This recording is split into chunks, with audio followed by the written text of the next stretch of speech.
నువ్వు వచ్చావని egg fried rice చేశాను నేను. భలే చెప్పావా మీ అత్తమ్మకి, ఇటు కోపంగా చెప్పినట్లేదు, అటు ప్రేమగా చెప్పినట్లేదు, చాలా బాగా చెప్పావు. అలా చెప్తానే కానీ అర్థం చేసుకుంటుంది. నీ దగ్గర చాలా నేర్చుకోవాలి.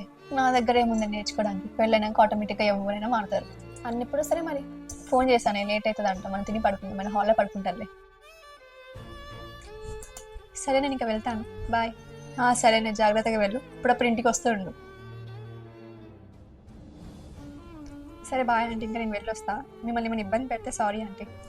సరే అమ్మా, అదేం లేదురా.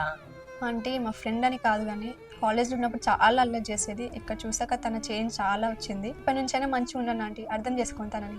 చిన్నదానివైనా మంచి మాట చెప్పావురా. కానీ నైట్ మీరిద్దరు మాట్లాడుకుంటప్పుడు నా కోడలు నా గురించి గొప్పగా చెప్పింది.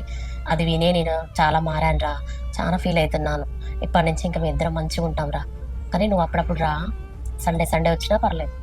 థ్యాంక్స్ ఆంటీ, అర్థం చేసుకున్నందుకు. Bye aunty.